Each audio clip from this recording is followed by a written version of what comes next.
business owner stuck in fear, doubt, and worry about what the marketplace will look like in the future? Then this show is for you. Strap on your seatbelt and get ready to disrupt and innovate. Here's your host, Lisa Levy. Today I have with me Brett Swarts, the best-selling author, podcast host, and one of the nation's leading experts in capital gains tax strategies. As the founder of Capital Gains Tax Solutions and host of Build It to Billions and Capital Gains Tax Solution podcasts, Brett is on a mission to help purpose-driven entrepreneurs and investors multiply their freedom, wealth, and impact. Brett's insights have been featured on Fox Business Network, at the Best Ever Real Estate Conference and the DLP Capital Conference. Alongside Kevin Harrington of Shark Tank fame, he also has the American Entrepreneur Show. Whether you're selling a business, crypto, or real estate, Brett is the guide you want at the table when it comes time to exit smart and maximize your legacy. Brett, welcome to the conversation. Lisa, grateful to be here. Thanks for having me. I am so excited to have this conversation. In this space, we're talking with leaders who are disruptive, who are challenging the status quo to make positive impacts. And when you start talking about real estate, crypto, and legacy, those are all things that for us are incredibly disruptive in really positive ways. So we start off with telling us why what you're doing today is so important. Yes, there's $84 to $100 trillion that's transferring from the baby boomers to the next generation in the next 15 years. And this is known as the largest wealth transfer in the history of the planet. And the big thing they're facing is massive capital gains tax tied to high-end primary homes, businesses, and commercial real estate. And the biggest challenge is they don't have great flexible strategies to help them be great stewards with the wealth. And this is something that's really interesting to think about, right? No time in the history of the planet has there been more wealth that's transferring. In fact, there's 10,000 baby boomers in the U.S. alone, and every single day, there's over 80 million in the U.S. alone, and every single day, 10,000 are turning 65. So if you think about it, Lisa, this is just staggering to think about how much is on the line here. We actually call it the reverse Tea Party.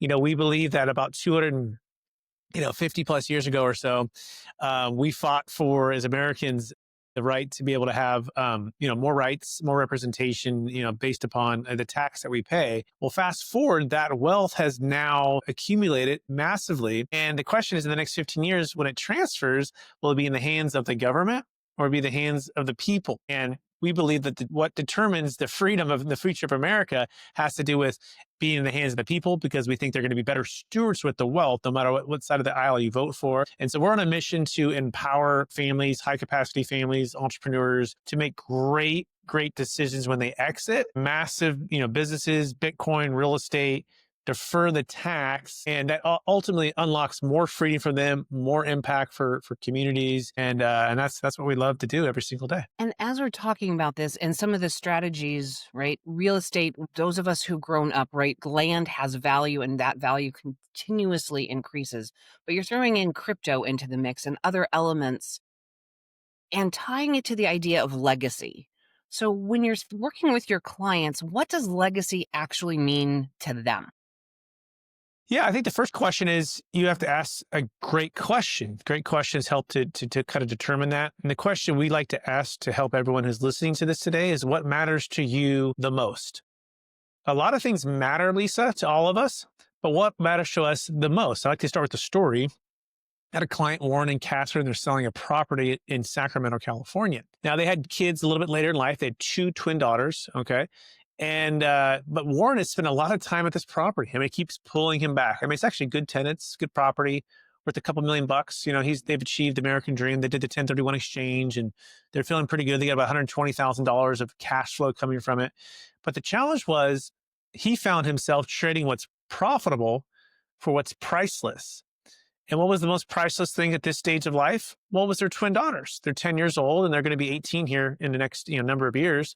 And they're saying, why are you spending so much time? Or he's saying, why am I spending so much time at this property on the weekends when I can be spending time with my children at this crucial time when, in fact, 85% of the time we get with our kids is before they're 18, right? That we'll ever spend with them in their entire life.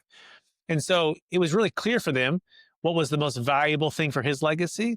Well, it's not trading what's profitable for what's priceless. And so what do? We built a plan to execute a strategy which allowed them to sell the asset, free up his time, increase his cash flow by 60%, diversify his wealth, and ultimately have more time and energy and less stress to spend time with his twin daughters. In fact, this is what he did. He traded the 3 T's, the toilets, the trash, the termites, for the 2 T's, his twin daughters, right? His wife is happier. He's happier. It's a win-win-win. And so we focus like a laser for legacy. We focus on what's called the mission, vision, values of the family.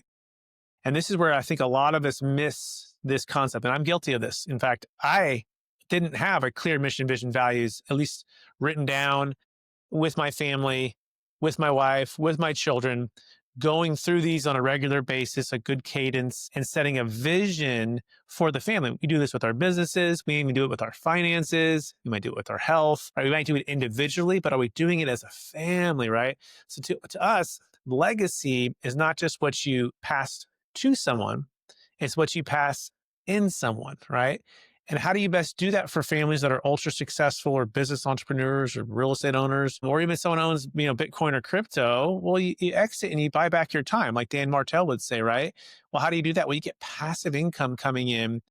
We call it truly passive income, which we can talk about here in a second. All of this kind of comes together, but it is certainly the most important question to start with is what matters most to you and what are your mission, vision, values for your family? Then you can start building the game plan for your legacy. That is so impactful because when you're working with entrepreneurs, we do this with our businesses every day, right? We realign, we tune, we call it, we align and find true north so that we are always driving our business with that sense of why.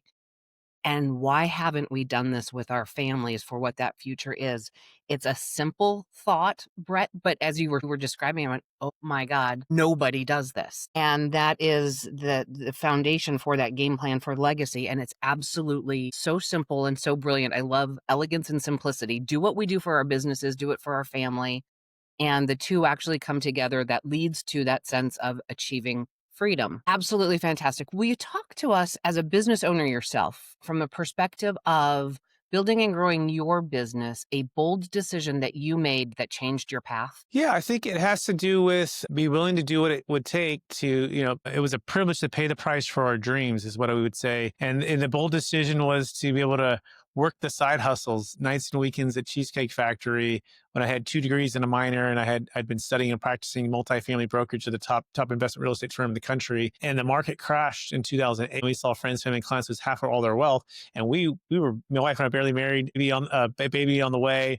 And we were like, oh my gosh, we're out of money. Like we're flat, down to zero, having to borrow 5,000 from my dad to even keep the lights on and all of these things. And so the bold decision was to stay in the real estate game, to actually not stop and learn during this time period. And so by day, I'd work at Marcus and Millichap, cold calling, work with banks and clients to help them, hold on to their properties, figure out ways to rent their properties, lower their property tax. And by night, I worked Cheesecake Factory and AAU basketball tournaments, nights and weekends. And this became a 2-year journey of basically kind of two identities, because to be quite frankly, I was embarrassed at the time because I was like, oh no, people see me doing this other stuff. They're never going to let me sell their multi-million-dollar property. And so I was kind of in between these two identities just to keep the financial stability with the family. Fast forward through all of that, my wife and I, we have 5 children. She's been able to stay home full time with the children to take care of them, which has been great. We homeschool our kids. We have a really flexible lifestyle at this point, but it wasn't without that sacrifice of us together, moving with my brother to his small condo, cutting our expenses down to next to nothing, and then, sacrificing a lot of time in that beginning to be able to be where we're at today. So I always share that. You really got to have clarity on what your calling is. I felt that was my calling at the time, and I'm grateful for it because that led to the strategy we focus on like a laser to help people exit highly appreciated assets that's outside of the box. Most people don't know about it, but it transforms families' lives. If I hadn't made that decision in the beginning to stick it out at the real estate company, I wouldn't have been at that lunch and learn, a year into this whole journey. I learned about it in 2009.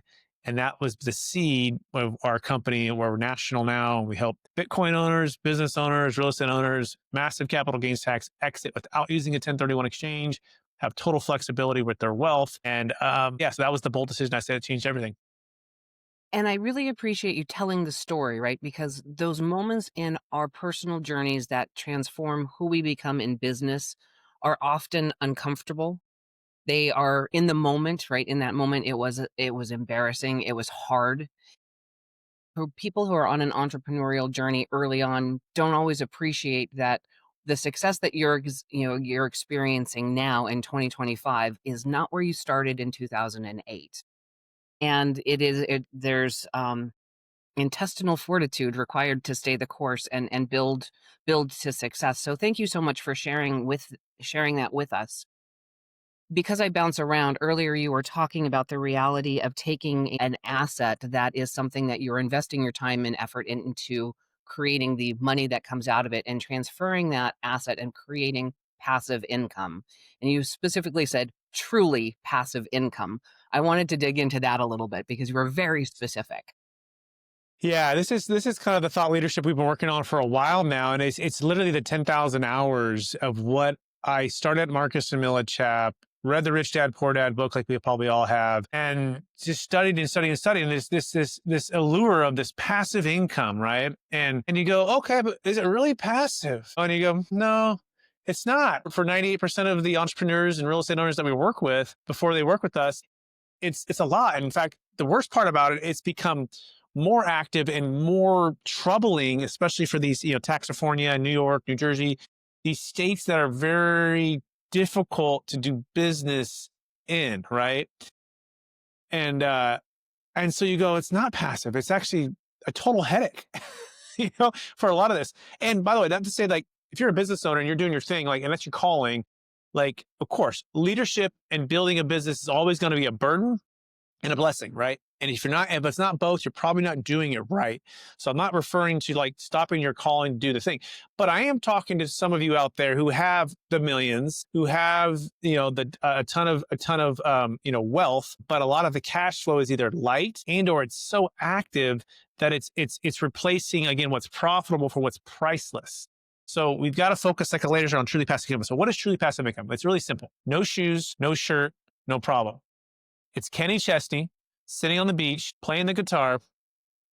Okay. He's got glasses on. He's got the hat on. He's got his drink sitting next to him. His feet in the sand. And he's playing his song. No shoes, no shirt, no problem. Okay. And there's consistent, durable income, 10, 20, 30, 40, 50,000 a month. Everyone has a different number. So step one is pick your number. What is your number? And Kenny Chesney's not doing anything for that number. It's just coming in, regardless if he plays another concert, regardless if he goes and, buys another property, regardless if he starts another business or, works, whatever he's working at, right? It's just showing up, right? And it covers his living expenses. It covers, not just his needs, but his wants, his lifestyle expenses, okay? And it shows up and it frees the entrepreneur, it frees the investor to be able to focus on more of the calling and or the impact. With everything I go today can be a game changer for my community, for my family, like whatever cause that breaks your heart. Here's the number one mistake people make. They have diluted focus, so they get diluted results. Okay, I learned this from one of my mentors, Rory Vaden, and he talks about people chasing 7 different income streams, right? 7 different income streams, right? Let's just get 7 different income streams and we're going to win this game of the millionaire race, right? Well, the challenge is actually most ultra successful, wealthy folks, if you look at it, they start with one income stream to start. And they go 10,000 feet deep. They become best in the world at it, best in class at it. And they make their first million, they make their millions, and then they diversify into 7 different places, right? So that is part of what I'm talking about here. Like same concept with the truly passive income thing. If you have income sources coming from all these different types of either properties or businesses or other things, like, and it's kind of this I'll say camouflage, but it's kind of just this smorgasbord of different things. You're probably not getting a lot of progress. And so I had to take a real step back and say, how do we focus like a laser in our number, by the way, my phone, I'll share it, within the next 4 years is to invest 500,000 basically into an investment that'll pay double-digit returns and give us this massive cash flow, right, on a quarterly basis, which we'll be able to walk away if we need it to or want it to from doing any more active work. We love what we do, but that is the key, right, to focus. And so that's why we want to build truly passive income. And the last point I'll leave here is this. We believe that truly passive income is to your freedom and impact as compounding interest is to your money.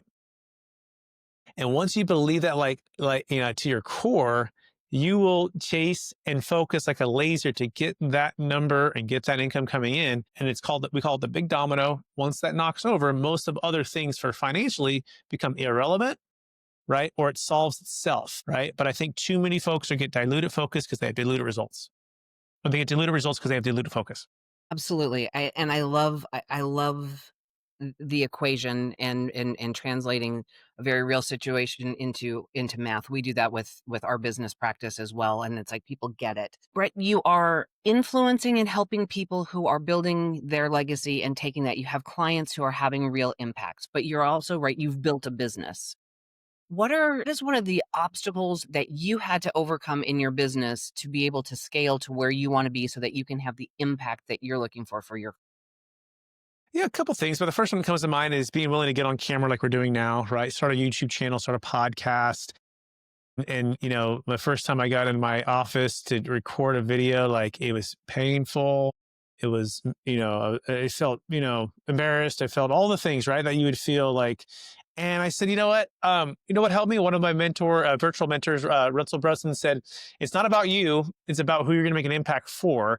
So basically, get over yourself and just go make an impact for that person out there on the other side. And so that's what I did. I just stopped thinking about myself and really thinking about the others I could impact and the gifts I have to be a blessing to others. And that helped me to get going there. And now the second part of that is I started a podcast like you had one too, Lisa. And that helped me a lot too, because I didn't have to be just the center of attention, right? Like I could be interviewing someone else and make them the hero, and I get to learn from them like you're learning from me right now, right? Which is cool. And it's kind of entertaining. You get to make some friends. And it's just like this podcast world. So we've done over 300 plus episodes. We've had, Kevin Harrington from Shark Tank on the show. We've had David Green, a founder of Hobby Lobby.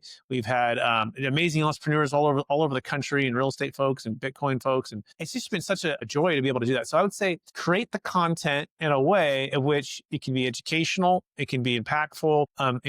That'll help you to scale beyond just your local market, help you to go national. And of course it's next step would be the systems and the people, right? You got to find and hire and bring in amazing talent. One of my other kind of virtual mentors, I get to meet him for the first time, actually about a year ago at a mastermind. His name is Craig Rochelle. He's one of the top leaders in the country about teaching leadership. And he talked about this concept of you don't find great leaders, build great leaders.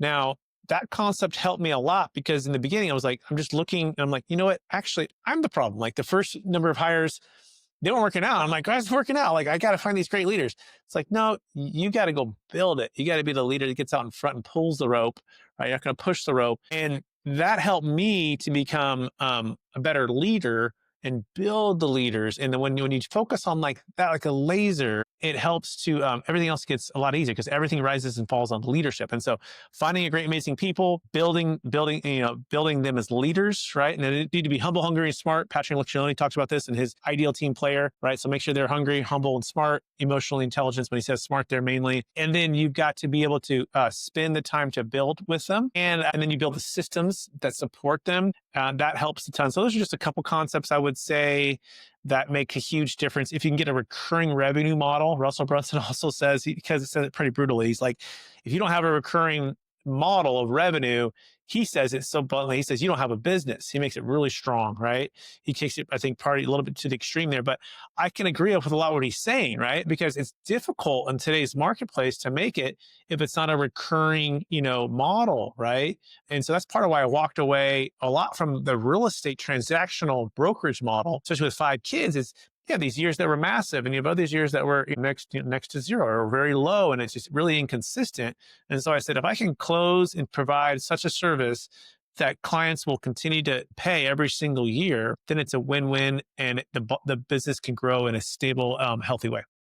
Absolutely. And to the point, right? If you don't have a recurring revenue model, you still have a job. You're trading your time for money. And that is not, right? That is not where we want to be with our businesses in that entrepreneurial journey, because that isn't how we build wealth so that we can actually have the impact and build the legacy and exit the way that we might want to.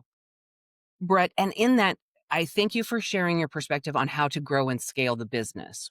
right? We work with our clients with our mathematical calculation is people plus process times technology equals growth and scale. That's what we need to do with our businesses every day to make sure that we get there.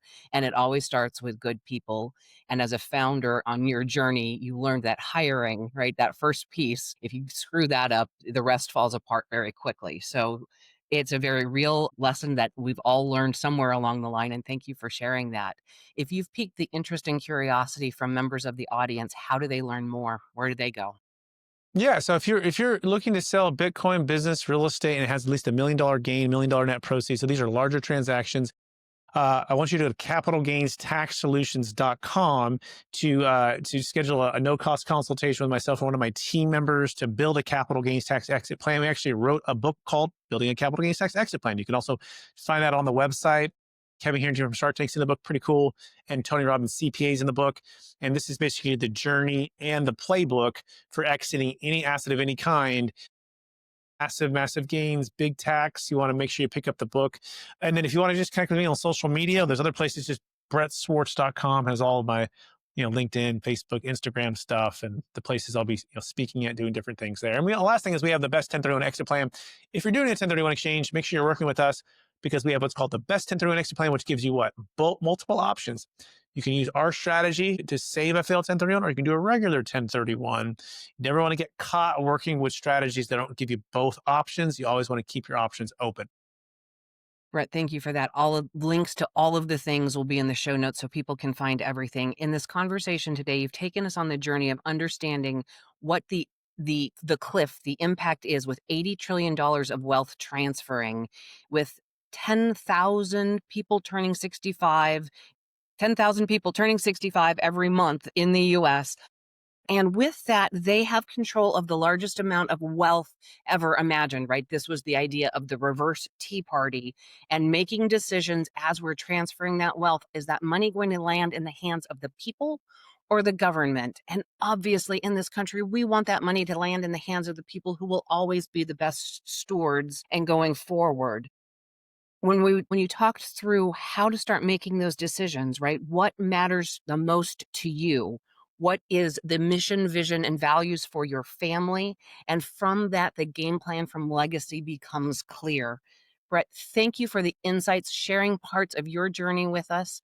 Audience members, you know my rules. Don't get left behind. Join me next time. That's it for today's episode of Disrupt and Innovate. Head over to iTunes and subscribe to the show.